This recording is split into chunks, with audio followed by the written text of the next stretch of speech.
They buried me yesterday. 300 people attended my funeral. My children gave beautiful speeches about what a loving mother I was. My daughter-in-law cried tears that looked so real. And I watched every single moment on my laptop from my hospital bed, learning the truth about the family I spent 40 years building. Let me tell you how I discovered that the people closest to me have been waiting for me to die. Asterisk, my name is Grace Mitchell. And 3 months ago, I was living what I thought was a blessed life. I'm 62 years old, a retired nurse from Chicago, and a widow of 2 years. My husband Robert left me comfortable, though my children didn't know exactly how comfortable. They assumed we were middle class. Church on Sundays, modest home, sensible car. That's what they saw. What they didn't see was a real estate portfolio Robert built over 30 years, now worth $4.7 million. March 2021, the pandemic was raging. I was careful, always wearing my mask, avoiding crowds. But somehow, COVID found me anyway. It started with a cough, then the fever. Then I couldn't breathe. My daughter Nicole rushed me to Northwestern Memorial Hospital. I remember her hand squeezing mine in the car, her voice shaking. "Mom, stay with me. Don't you dare leave me." I believed her fear was real. There was chaos. Beds in hallways, machines beeping, people crying. A young doctor with exhausted eyes examined me, his voice gentle through his mask. "Mrs. Mitchell, your oxygen levels are critical. We need to intubate you immediately." "What does that mean?" Nicole asked, her voice high and thin. "It means we put her on a ventilator," the doctor said. "She'll be sedated, unconscious. If you have anything to say to her, say it now." Nicole grabbed my face, tears streaming. "Mom, I love you. You're going to be fine. You're strong. You beat breast cancer, you'll beat this." My son Marcus arrived just as they were wheeling me to ICU. He pushed through the doors, his suit rumpled, his tie loose. "Mom," he gripped my hand.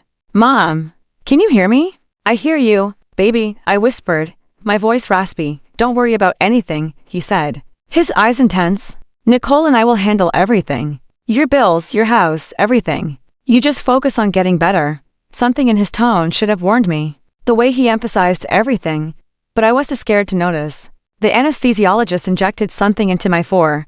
The world began to blur. The last thing I heard was Marcus talking to Nicole in the hallway, his voice low and urgent. "Did she sign the power of attorney?" Then everything went black, ***. When I woke up, I thought I was dead. White light, beeping sounds, a tube down my throat, pain everywhere. A nurse's face appeared above me, kind eyes crinkling behind her mask. "Grace, can you hear me? Squeeze my hand if you can hear me." I squeezed. "Oh, thank God," she breathed. "You're back. You've been unconscious for 11 days. 11 days. She explained everything in a soft, careful voice. I'd been on a ventilator. My lungs had been failing. They'd almost lost me 3 times. But somehow, miraculously, I'd turned a corner. "Your family thinks you're still critical," she said. "We haven't been able to reach them since yesterday. Do you want me to call them?" "Not yet," I whispered, my voice hoarse from the breathing tube. Let me get stronger first." The truth was, something about Marcus's last words haunted me. Did she sign the power of attorney? Why would he ask that? The next 2 days were agony. Physical therapy to breathe without the ventilator. Learning to sit up without passing out. My body felt like it had been hit by a truck. But my mind was sharp. Too sharp. I kept thinking about my children's faces as they wheeled me away. Nicole's tears had been real. I was sure of it. But Marcus, there had been something else in his eyes. Something that looked almost like calculation. No. I was being paranoid. The trauma, the drugs, they were making me suspicious of my own children. On the 3rd day, my nurse Patricia brought me lunch and a laptop. "I thought you might want to see your grandbabies," she said with a smile, setting up the computer on my tray table. "My patients who can video chat with family heal faster. Let me show you how to use Zoom." Zoom? I'd heard of it but never used it. Patricia patiently showed me how to log in, how to turn on the camera and microphone, how to join meetings. "See? Easy," she said. "Now you can see your family even though they can't visit in person." I thanked her. But I didn't call my children. Instead, I did something else. Something that saved my life in a different way. I logged into my email account for the first time in 2 weeks, and I saw it. An email from Marcus, sent to Nicole, forwarded by accident to my account because he'd used the wrong address. The subject line made my blood freeze. "Mom's funeral arrangements, draft." My hands shook as I clicked it open. ***, part 3. The email that changed everything. Nicole, I know this seems premature, but we need to be prepared. The doctor said Mom's chances are less than 20%. We should have a plan. I contacted Serenity Memorial.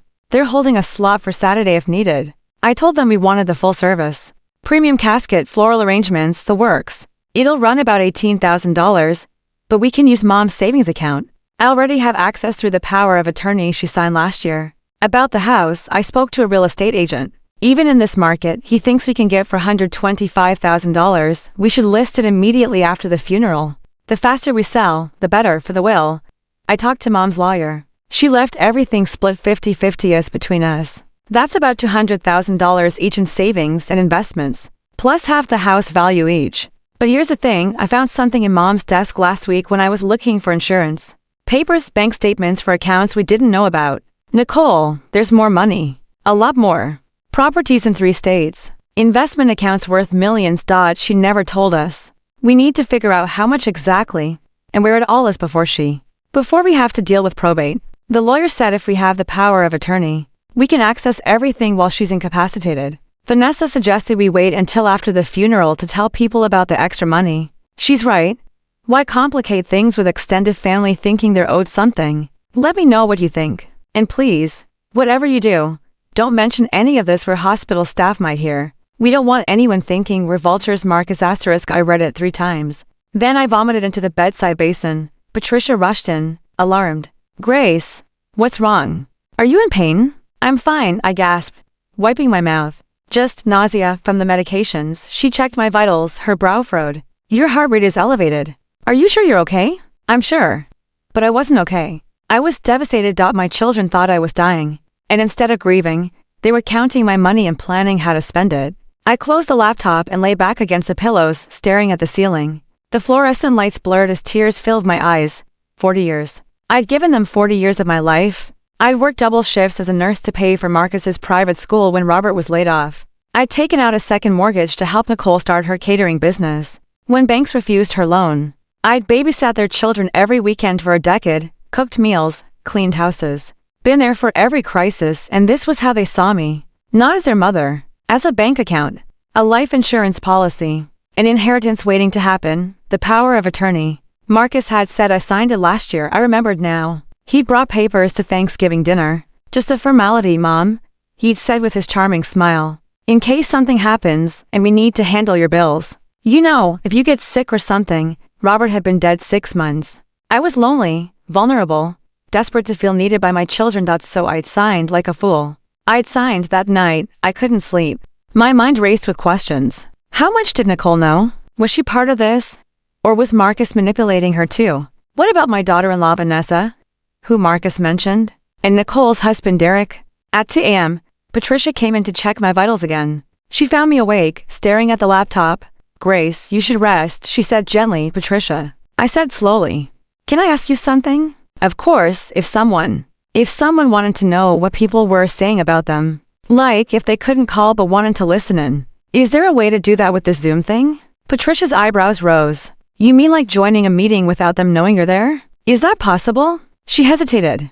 Well, technically, yes. If you know the meeting ID and password, you can join with your camera and microphone off. You'd appear as a name on the participant list. But if there are a lot of people in the meeting, they might not notice. My heart began to race. Show me how, Grace, please. She saw something in my face that made her nod. For the next 20 minutes, Patricia taught me how to be invisible on Zoom, how to turn off my camera and mic before joining, how to rename myself to something generic like guest or iPhone. But Grace, she said seriously, why do you need to know this? I met her eyes. Because my children think I'm dying, and I need to know what they're saying when they think I can't hear. Patricia's face softened with understanding and pity. She squeezed my hand. Oh honey, I'm so sorry. Don't be sorry, I said, my voice hardening. Just help me get strong enough to walk out of here. 2 days later, it arrived in my email inbox, not from my children. From the funeral home. Dear family and friends of Grace Mitchell, you are invited to attend a memorial service celebrating the life of Grace Marie Mitchell, who passed away peacefully on March 28, 2021. Surrounded by loving family, I stopped breathing, passed away. March 28th, that was yesterday. They declared me dead. While I was eating Jell-O and watching The Price is Right, my children had told the world I was gone. My hands shook so badly I almost dropped the laptop. I kept reading. The service will be held via Zoom live stream on Saturday, April 3rd, at 2 p.m. Central Time. Due to COVID-19 restrictions, we cannot accommodate in-person attendees. Please join us virtually to say goodbye to a beloved mother, grandmother, and friend. Meeting ID 8 for 7 555 to 9 for 3 password. Grace 2021. They'd even created a Zoom funeral. How efficient. I clicked the attached PDF. It was a full program. My photo on the front, a picture from Nicole's wedding 5 years ago. Me in my lavender dress, smiling wide. In loving memory in gold script across the top. Inside. The order of service, opening prayer, Pastor Williams. Eulogy, Marcus Mitchell's son. Remembrances, Nicole Rodriguez daughter. Musical selection. Amazing Grace, closing remarks, Derek Rodriguez son-in-law. Reception, family home. 4:00 p.m. My family home, my home. They were having the reception at my house. I scrolled down to the obituary they'd written. Grace Marie Mitchell, 62, of Chicago, Illinois. Passed away unexpectedly due to complications from COVID-19. She was a devoted mother, grandmother, nurse, and member of First Baptist Church for over 30 years. Grace is survived by her son Marcus Mitchell Vanessa and daughter Nicole Rodriguez Derek. For grandchildren, and her sister Carolyn Fletcher of Atlanta. In lieu of flowers, the family requests donations be made to the American Lung Association. Grace will be remembered for her generous spirit, her infectious laugh, and her unconditional love for her family. Generous spirit. Unconditional love. I started laughing. It came out harsh and bitter, so loud that Patricia rushed in from the hallway. Grace, what's happening? I turned the laptop toward her. I'm dead, Patricia. Look, I died yesterday. She read the screen, her eyes widening. Oh my God. They declared me dead while I'm sitting here eating hospital food and watching game shows. I was still laughing, but tears were streaming down my face. They're having my funeral in 3 days. Patricia sat down hard in the visitor chair. Grace, this is fraud. This is illegal. We need to call the police, the hospital administration. No, I said sharply. What? Don't call anyone. I wiped my eyes, my mind suddenly crystal clear. Patricia, how am I doing medically? Honestly, she blinked at the sudden change of subject. You're doing remarkably well. Dr. Hassan said yesterday that you might be discharged by the end of the week. Your lungs are healing faster than expected. And does anyone at this hospital know I'm awake? Besides you and Dr. Hassan? No. We've been keeping your recovery quiet because you asked us not to contact your family yet. She stopped, understanding dawning on her face. Grace, what are you planning? I looked at the funeral invitation again. Saturday, April 3rd, 3 days away. I'm going to attend my own funeral, I said quietly. And I'm going to hear exactly what my children say when they think I'm not listening. That's insane. Maybe. I met her eyes. But I need to know the truth. How deep does this betrayal go? Is Nicole part of it? What about my grandchildren? My friends? Who else knew they were lying? Patricia bit her lip. And what if you hear things that break your heart? Then my heart breaks, I said simply. But at least I'll know who I can trust. And who I can't. She was quiet for a long moment. Then she sighed. You'll need help. Technical support in case something goes wrong with the Zoom connection. You'll help me? Honey, I've been a nurse for 30 years. I've seen a lot of family drama around hospital beds. But I've never seen anything like this. She shook her head. Yeah, I'll help you. Someone needs to be on your side. I grabbed her hand, squeezing tight. Thank you. But Grace, be prepared. Once you hear what they say, you can't unhear it. There's no going back from this, I know. But I didn't know. Not really. I had no idea how much worse it was going to get. Saturday, April 3rd, 2021, 1:55 p.m. I was propped up in my hospital bed. The laptop balanced on a pillow in front of me. Patricia had set up everything perfectly. My camera and microphone were off. My name was set to guest iPhone double quotes. The Zoom meeting ID sat on the screen, waiting. 5 minutes. Patricia said softly from her chair beside the bed. She'd volunteered to work overtime, claiming she needed to monitor a critical patient. That patient was me. My heart was pounding so hard I could feel it in my throat. What if they figure out I'm there? There will be hundreds of people in this meeting, Patricia assured me. You'll be one name in a long list. Nobody looks at everyone in the participant list during a funeral. I hope she was right. At 1:58. I took a deep breath. Okay, I'm doing this. I clicked join meeting. The screen flickered. Then suddenly, I was looking at the interior of Serenity Memorial Funeral Homes Chapel. And there, in the center of the screen, was my casket. It was beautiful. Dark cherry wood with gold handles. The lid was closed, covered in white roses and lilies. Soft music played in the background. How great thou art, my favorite hymn. Oh God, I whispered. Patricia squeezed my shoulder. You don't have to do this. Yes, I do. The camera angle was from the back of the chapel. Looking toward the front, I could see about 30 people scattered in the pews, all wearing masks, sitting far apart due to COVID protocols. On the Zoom screen, little boxes showed other participants joining remotely. The participant count was climbing: 47, 59, 73, 88. I scanned the front pews. There was Marcus, looking dignified in a black suit, sitting with a woman who must be his wife, Vanessa. She was crying into a tissue. Nicole sat across the aisle with her husband Derek, both of them looking somber. My 4 grandchildren were there. Jasmine and Marcus Jr. in the front row with their parents. Daniel and Sophie next to Nicole. The kids looked sad, confused. They were only 8 to 14 years old. They didn't understand why they couldn't hug Grandma goodbye. Anger flared in my chest. How dare Marcus and Nicole do this to these children? Make them mourn a grandmother who wasn't even dead. The music faded. A man in ministerial robes stepped to the podium. Pastor Williams from my church. I'd known him for 20 years. Friends, he began, his voice heavy with grief. We gather today in sorrow and in celebration. Sorrow because we have lost a bright light in our community. Celebration because Grace Mitchell is now at peace, reunited with her beloved husband Robert in the arms of our Lord. I watched him speak. This man who had baptized my grandchildren, who had counseled me through Robert's death. Did he know this was fake? Or had Marcus lied to him too? Grace was taken from us far too soon. Pastor Williams continued. COVID-19 has stolen so many of our loved ones this year, but Grace fought bravely until the very end. Her children Marcus and Nicole were with her when she passed, and they tell me her last words were take care of each other. I never said that. I couldn't have. I was unconscious, intubated. Marcus had invented my last words. The camera panned across the chapel. I could see some of my friends from church in the pews, crying. My neighbor Mrs. Chen dabbed at her eyes. My former co-worker from the hospital, Jana, had her head bowed. All of these people believed I was dead, and now, Pastor Williams said, Grace's son Marcus would like to share some words about his mother. Marcus stood, walking to the podium with his head bowed. When he looked up, his eyes were red, his voice thick with emotion. Mom, he began, and his voice broke.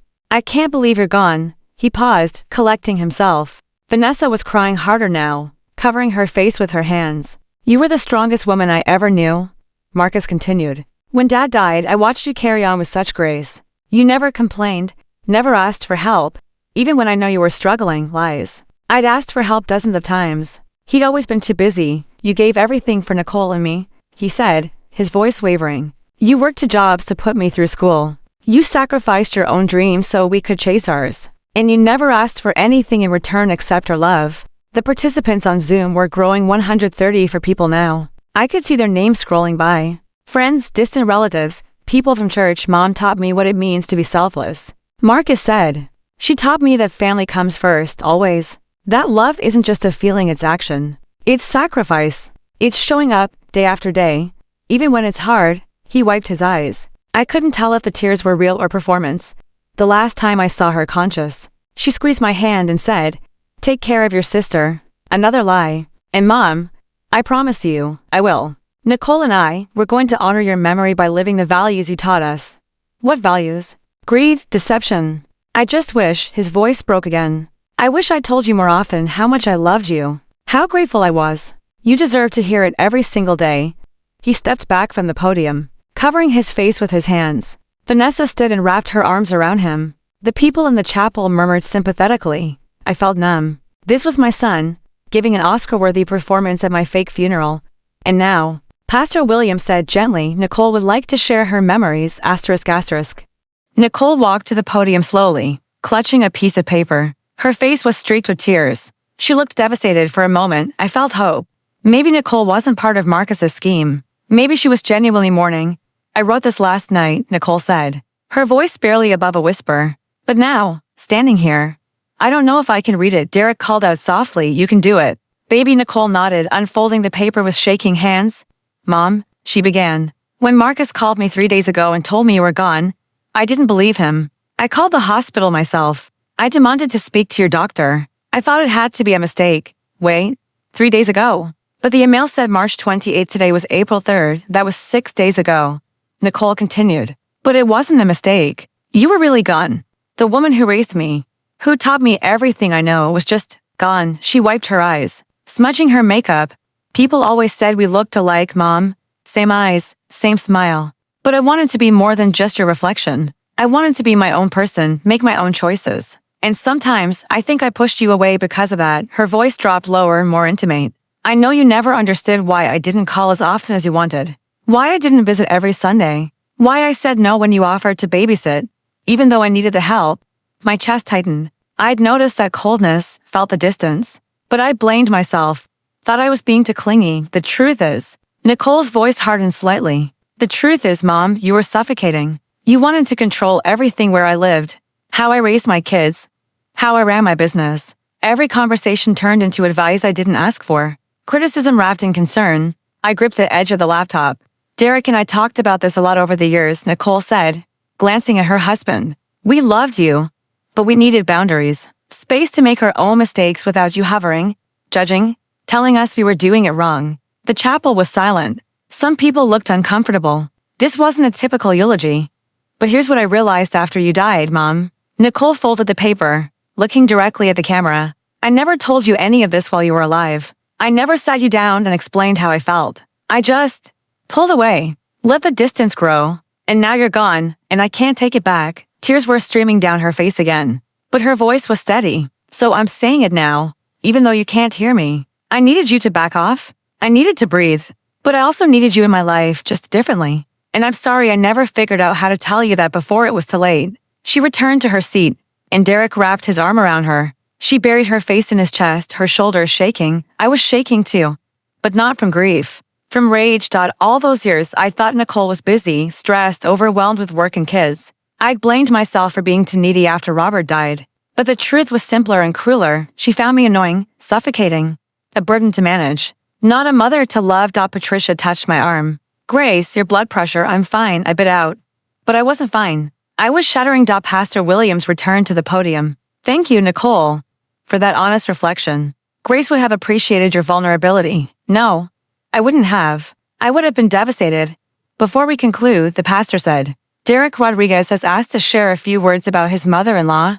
Derek stood, straightening his tie. He walked to the front with the confidence of a man addressing a business meeting, not a funeral. I didn't know Grace as long as others here, he began. I married Nicole 12 years ago, and Grace welcomed me into the family immediately. She was kind, generous, and always had room at her table for one more.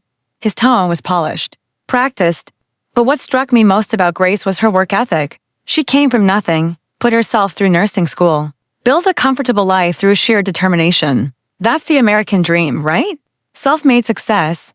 Where was he going with this? Grace taught me that family takes care of family, Derek said. When Nicole's catering business was failing 6 years ago, Grace refinanced her house to give Nicole a loan. $50,000, no interest, no timeline. Just love? That wasn't exactly true. I'd asked Nicole to repay it when she could. She paid back $12,000 over for years, then stopped, and when Marcus lost his job during the 2019 layoffs, Grace paid his mortgage for 8 months until he landed back on his feet. Derek's voice grew warmer. She never asked for recognition, never kept score, just quietly supported her kids however they needed. Marcus had lost his job. He told me he was taking a professional sabbatical to explore opportunities. Another lie. One of hundreds, apparently. So I want to say this publicly, Derek continued, looking around the chapel and directly at the Zoom camera. Nicole and I are committed to honoring Grace's legacy of generosity, which is why we've decided to establish the Grace Mitchell Memorial Scholarship for nursing students at Chicago Community College. We'll be funding it with a substantial portion of Grace's estate, ensuring that her passion for helping others continues for generations. My estate? My estate? We're asking anyone who wants to contribute to contact us after the service. Together, we can make sure Grace's name lives on through the nurses she inspired. He sat down to scattered applause. I couldn't breathe. Patricia was saying something, but I couldn't hear her over the roaring in my ears. They were going to take my money I planned to leave to my grandchildren's college funds, to charities I carefully selected, to causes I believed in, and use it for some scholarship with my name on it, so they could look generous. The participant count had grown to 287 people, all of them watching my children perform grief while planning how to spend my money. Let us pray. Pastor Williams said, but I wasn't listening anymore, because in the corner of my screen, in the participant list, I'd noticed something strange. There was a second meeting happening. A private chat window had popped up between Marcus and someone named V. Mitchell, presumably Vanessa, and because of some glitch in the Zoom settings, or maybe because Marcus didn't know how to use private chat properly, I could see their conversation. Marcus, is the lawyer here? V. Mitchell, back row. Left side, Marcus, good. Make sure he stays for the reception. V. Mitchell, already confirmed. He's bringing the paperwork. Marcus, perfect. Once everyone sees us honoring mom's wishes with this scholarship thing, nobody will question the rest. V. Mitchell. Derek played that beautifully. Marcus, Nicole wasn't supposed to get that honest. Think anyone suspected? V. Mitchell, no. It came across as grief. Robot acceptable. Marcus, good. Let's wrap this up. I want to get to the house and finish going through her papers before people arrive. V. Mitchell. What if she has a safe we haven't found? Marcus, then we find it. We've got 3 hours. I stared at the chat, my mind racing. They were going to my house. Right after the funeral. To search for assets they could take before anyone knew I was alive. Patricia saw my face. Grace, what is it? They're going to rob me, I whispered. Right now. While everyone thinks I'm dead. They're going to ransack my house and take everything. Then we call the police. No. An idea was forming. A terrible, perfect idea. Patricia, I need you to do something for me. Anything. I need you to get me discharged today. Right now. Grace, you're not ready. I don't care. I met her eyes. They're having a reception at my house at 4 p.m. That's in 2 hours. I need to be there. You want to crash your own funeral reception? I want to rise from the dead, I said grimly. And I want to do it in front of 300 witnesses. Patricia stared at me like I'd lost my mind. Maybe I had. Grace, you can barely walk to the bathroom without getting dizzy. You want to go home, confront your family. And what exactly? What's your endgame here? I closed the laptop, cutting off the funeral feed. I'd heard enough. My endgame is making sure Marcus and Nicole don't steal my life's work and get away with it. I said firmly. And I need to do it publicly, with witnesses. So they can't claim I'm confused or senile, or that I consented to any of this. They could argue you were incapacitated when you found out, that you're not thinking clearly, which is why I need you to document everything. I grabbed her hand. Patricia, you're a nurse. You have medical training. You can testify that I'm of sound mind, that I understand what's happening, that I'm making conscious choices. She bit her lip, thinking. You want me to be your witness?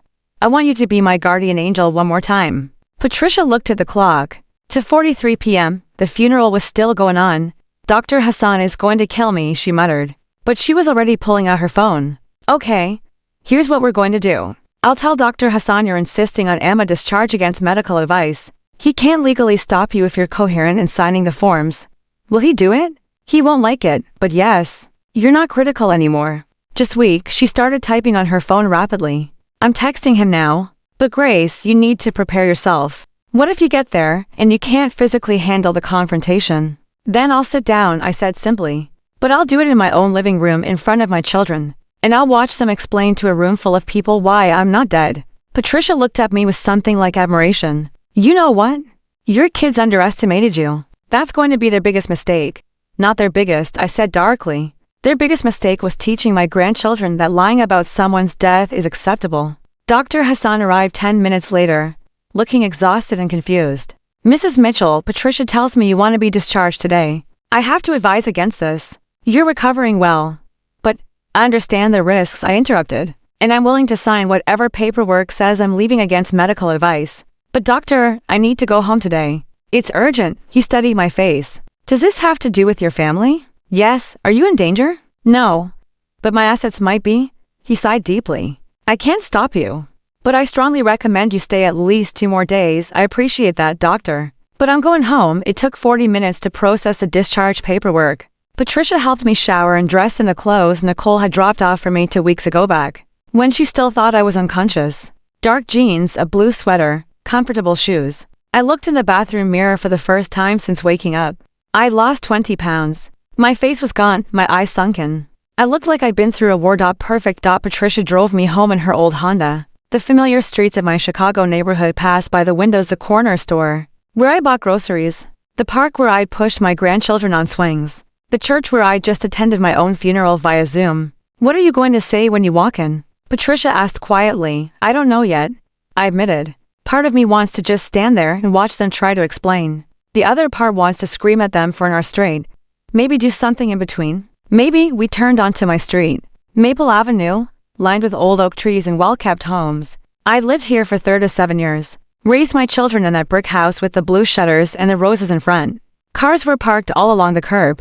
The funeral reception had started. Patricia pulled up across the street, parking behind a large SUV that gave us cover. We could see my front door from here, see people coming and going, but they couldn't see us. It's for 17, Patricia said. You want to wait a bit? Let more people arrive. Yes, I want the house full. Maximum witnesses. We sat there for 20 minutes watching. I recognized most of the people going in, church friends, neighbors. My former co-workers from the hospital. Mrs. Chen arrived carrying a casserole. Jana brought flowers. All of them coming to comfort my children on their loss after 40. Patricia's phone buzzed. She looked at it, then at me. Her eyes wide. What? I asked. It's a text from my co-worker at the hospital, Grace. Someone called Northwestern asking about your death certificate. My blood ran cold. Who? An insurance company. Apparently Marcus filed a life insurance claim this morning. Of course he did. I'd had a $250,000 policy through the hospital's retirement program. I'd forgotten about it completely. That's fraud, Patricia breathed. That's actual, prosecutable fraud added to the list. I reached for the door handle. Okay. I can't wait anymore. I'm going in. Wait, Patricia grabbed my arm. Let me come with you. Medical support. In case you collapse or something, you do that? Honey, I've invested too much time in this drama to miss the finale. She grinned. Besides, someone needs to film it. Film it?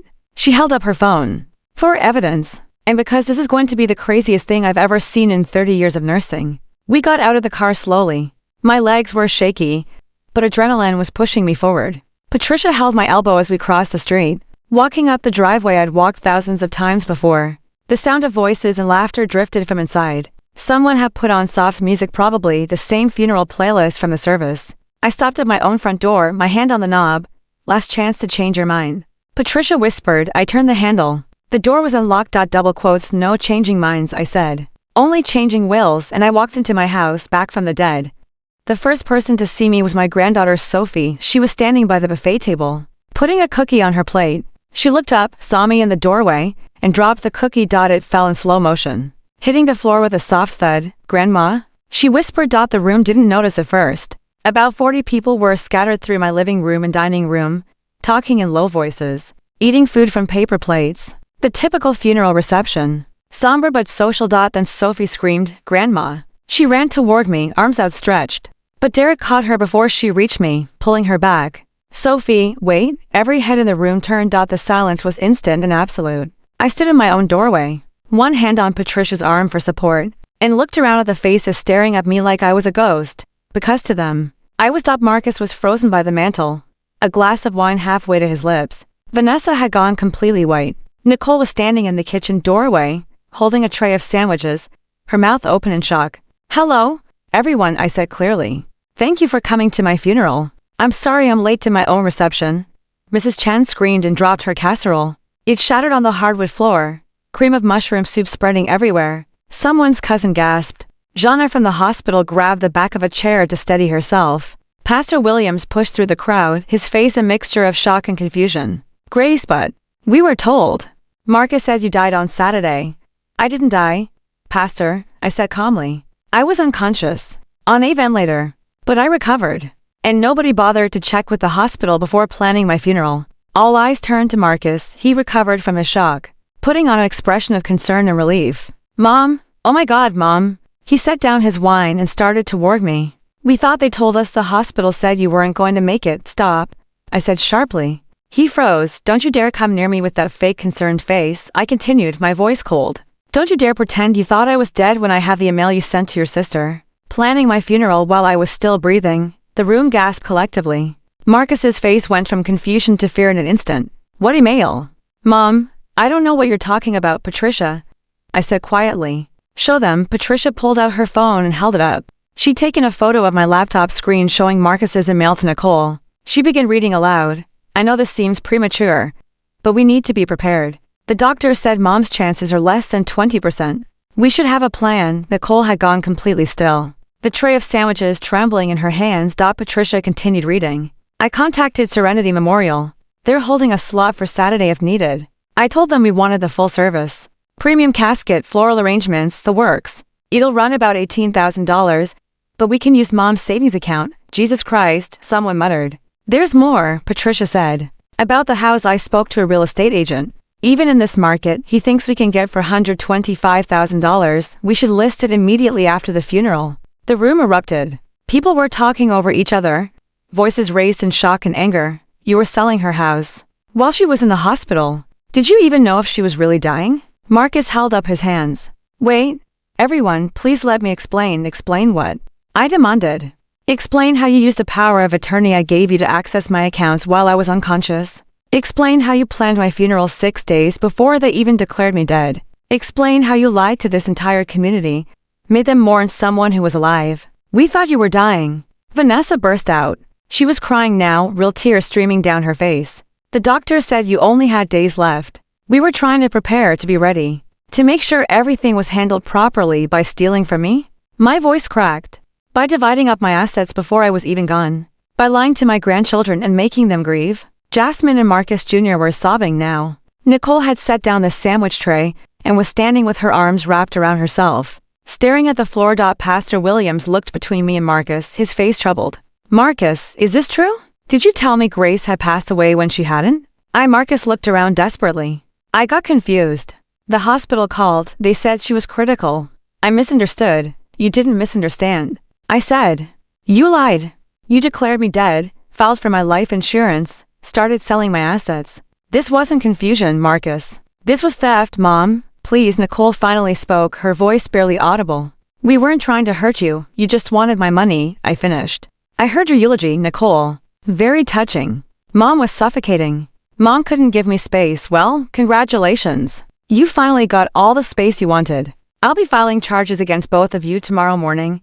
The room exploded again. Charges? Police? Oh my God. Derek stepped forward, his hands raised placatingly. Mrs. Mitchell, let's not be hasty. I'm sure we can resolve this as a family, without involving. You're not my family, I said coldly. You're a con artist who married my daughter, spent 12 years sweet-talking me for money, and then gave a beautiful speech at my fake funeral about honoring my legacy, while planning to steal my estate. Derek's face went red. Now you wait, just stay. No. You wait, I said, my voice rising. All of you, wait? Because I'm not done, I pulled out my own phone, which Patricia had retrieved from my hospital room. I'd spent the car ride preparing for this moment. I recorded the entire funeral Zoom call. I said, every eulogy, every lie, every private chat message between Marcus and Vanessa about finding my safe and taking my assets. I have all of it. Marcus went pale. Mom, you can't. I already sent copies to my lawyer. I continued.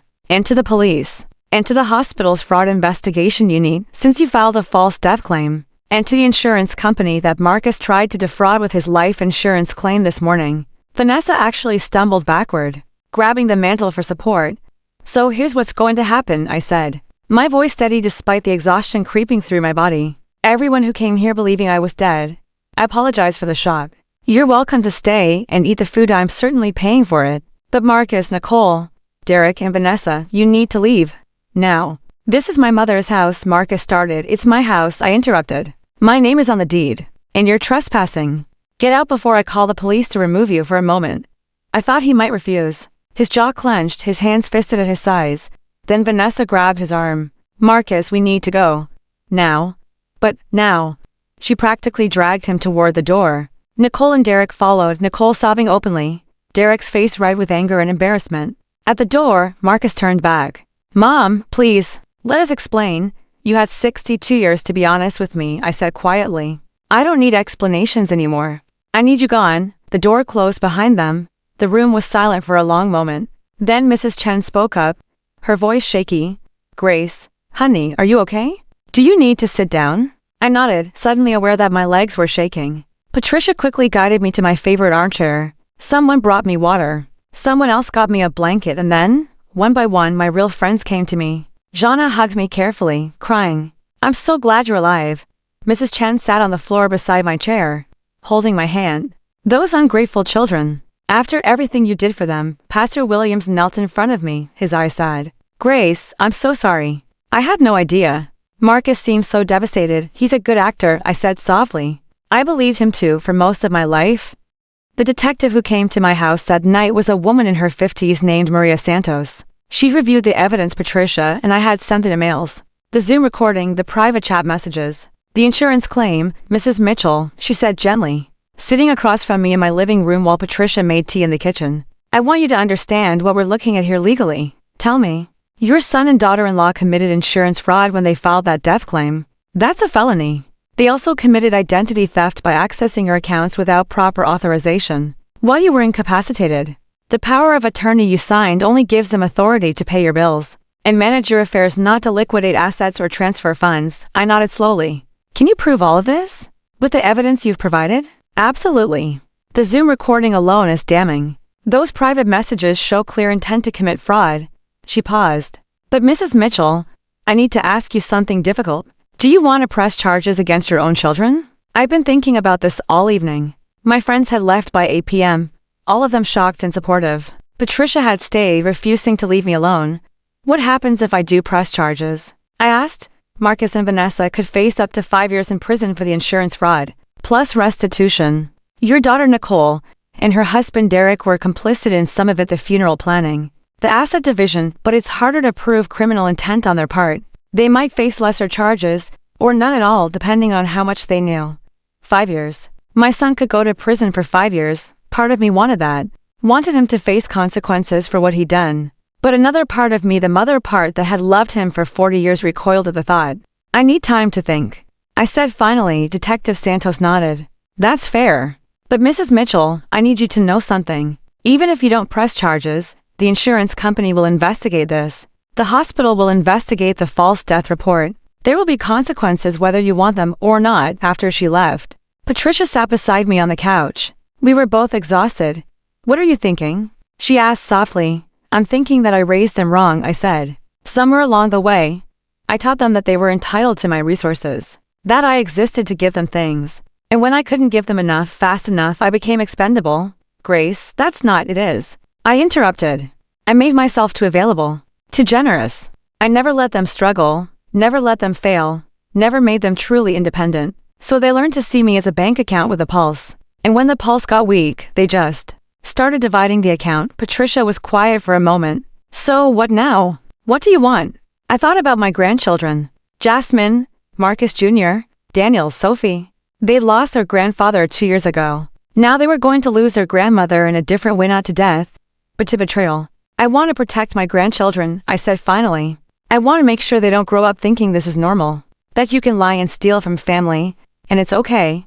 How do you do that? I pulled out my phone and started making calls. First to my lawyer, then to my financial advisor, then to my sister Carolyn in Atlanta, who I should have called hours ago. Grace? Carolyn's voice was frantic when she answered. Oh my God, I saw the funeral announcement online. I was about to book a flight, but then someone from church called and said you walked into your own reception. It's a long story. Carol, I said tiredly, but I need your help. By 2 a.m. we had a plan. 2 weeks later, I sat in my lawyer's office with Patricia beside me and Carolyn on speakerphone from Atlanta. My lawyer, James Chen, Mrs. Chen's nephew, had drawn up new documents, a new will, a new power of attorney, a new medical directive. Grace, are you sure about this? He asked, sliding the papers across his desk. I read through them carefully. The new will was radically different from the old one. My grandchildren would receive trust funds for college and graduate school managed by Carolyn, not their parents. The trusts were structured so Marcus and Nicole couldn't touch them. My house would go to charity, specifically to a housing program for nurses who couldn't afford rent in Chicago. My investment portfolio would fund scholarships for low-income nursing students, the real scholarship, not Derek's fake one. Marcus and Nicole would receive exactly $1 each, the legal minimum to prove I hadn't forgotten them, and every asset, every account, every property had been retitled with Carolyn as co-owner. If I died, nothing would go through probate. Marcus would have no opportunity to challenge the will or claim confusion, I'm sure, I said. Signing the documents. James notarized them immediately. This is ironclad, Grace. But you know they're going to fight it. Let them fight.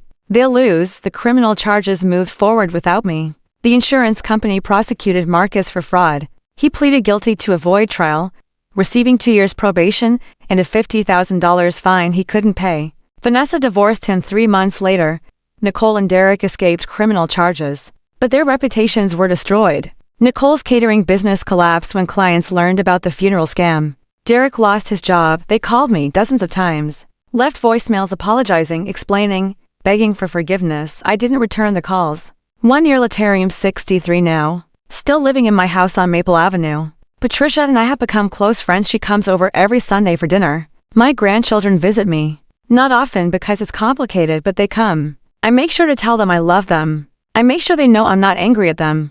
I make sure they understand that what their parents did was wrong. Marcus sent me a letter last month. 6 pages, handwritten. He apologized for everything. Said he'd been greedy, foolish, desperate. Said he was in therapy, working on himself. He didn't ask for money. Didn't ask for forgiveness. Just said he was sorry. I wrote back. One sentence, I forgive you. But I don't trust you. Maybe someday. Nicole hasn't contacted me at all. I hear she's working as a waitress, struggling to rebuild her life. Part of me wants to help her. The mother part, but I don't. Because helping her now would just teach her that she can burn down her life, and mom will fix it. Some lessons have to hurt. I went back to church. People were uncomfortable at first, like seeing a ghost. But eventually, they adjusted. Started treating me like a person again, not a resurrection miracle. Though Pastor William still stumbles over my name sometimes during prayer. Like he's making sure I'm really there. The scholarship fund I created is running smoothly. We gave out our first 3 awards last month to nursing students who couldn't afford tuition. One of them wrote me a thank you letter that made me cry. You saved my dream, she wrote. I thought I'd never be able to help people the way you did. Thank you for believing in nurses like me. That letter is on my refrigerator now, next to a photo of my grandchildren. Because in the end, that's what matters. Not the money they tried to take. Not the fake funeral or the lies or the betrayal. What matters is that I survived. I rose from the dead, metaphorically and literally. And I'm using my second chance to help people who actually want help. Who will actually appreciate it? Who won't see me as a bank account to drain? I'm using my life to build something real. And Marcus and Nicole? They're using theirs to learn that actions have consequences. That greed destroys families. That you can't fake love and expect real loyalty. They declared me dead before I was gone. So I came back to life and showed them what they lost. If this story resonates with you, I want to hear about it. Have you ever been betrayed by the people you trusted most? Have you ever had to choose between forgiveness and consequences? Write it in the comments. Let's talk about it. Because these stories matter. Your voice matters. And if you think someone needs to hear the story, someone dealing with family betrayal, someone questioning whether they're wrong to set boundaries, share this video. Send it to them. Sometimes people need to know they're not alone in their pain. I'm Auntie Grace. And this is my story of resurrection. Thank you for listening. God bless you.